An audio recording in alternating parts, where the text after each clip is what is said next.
On entend souvent des gens dire qu'un certificat de localisation, c'est bon pour 5 ans. D'autres nous disent 10 ans. Il n'y a pas vraiment de durée de vie fixée, soit par la loi ou par l'usage. On dit 5 ans parce que souvent, les gens vont faire des modifications à leur propriété. D'où le certificat de localisation ne sera plus valable. C'est pas qu'il n'est plus bon, c'est qu'il n'est plus valable pour faire une transaction.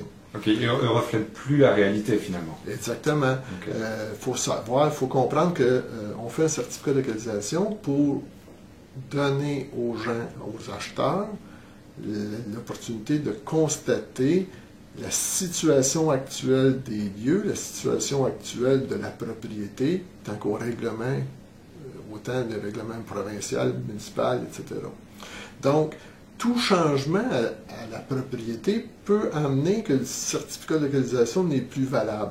On a eu récemment des cas où le juge ou les cours ont décidé que le notaire n'avait pas demandé de certificat de localisation puis qu'il était en tort parce qu'il y avait eu rénovation cadastrale.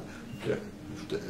On avait déjà parlé, rénovation cadastrale, c'est le changement de numérotation des lots. Donc, le fait d'avoir changé la numérotation des lots, c'est un changement de la propriété. Donc, le notaire devrait demander un nouveau certificat de localisation. Ok. Donc, la règle générale, s'il y a des changements qui sont faits, soit sur le bâtiment, la maison, soit sur le terrain, en tout cas sur le lot, ou même là, tu nous parlais de la rénovation cadastrale, donc finalement un changement juridique, on va appeler ça comme ça, avec une nouvelle désignation, c'est un changement aussi. Donc dès qu'il y a changement, il y a un nouveau certificat de localisation. Il devrait y avoir un nouveau certificat de localisation. Et j'aimerais même rajouter à ce que tu viens de dire, pas juste sur la propriété. Imaginez que votre voisin construit un garage. Ok. Est-ce que le garage empiète chez vous? Ok.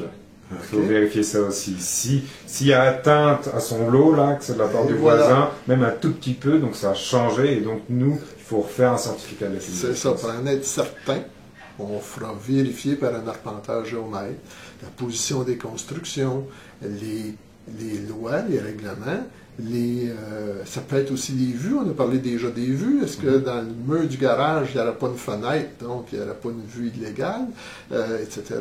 Donc ça implique la propriété encore. Okay. Donc tout ça, c'est des changements qui devraient être montrés à un nouveau certificat de localisation. Ok, et puis peut-être on peut terminer par un cas particulier sur la copropriété d'Ivy, sur les condos. Généralement les gens sur du neuf, ils ont acheté quelque chose il y a 5 ans, on leur a fourni un certificat de localisation qui représentait plutôt une vue d'ensemble de l'immeuble, il n'y avait pas de certificat fait pour la partie privative, et là lors de la revente, est-ce qu'ils doivent refaire un certificat de localisation pour leur unité, ou ils peuvent se servir de l'ancien certificat de localisation qu'ils avaient? Dans tous les cas, que ce soit pour un bungalow, une copropriété ou un édifice à logement multiple, c'est toujours la même règle. Y a-t-il eu des changements? Okay? Ça, c'est la base. Mais, particulièrement dans les condos, dans les copropriétés, le notaire va vouloir avoir un certificat de localisation particulier à l'unité de la copropriété. Okay?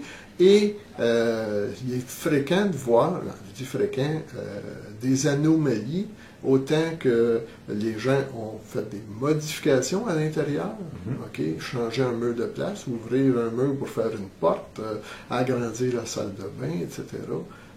Oui, le bâtiment n'a pas changé de place, mais à l'intérieur, dans le cas des copropriétés, c'est important. Bon, ben écoute, merci d'être venu encore aujourd'hui sur le blog. On a appris encore beaucoup plus sur le certificat de localisation, sa pseudo-durée de vie. Et puis on se dit une prochaine fois sur le blog. Merci beaucoup. Salut. Bye bye. Au revoir.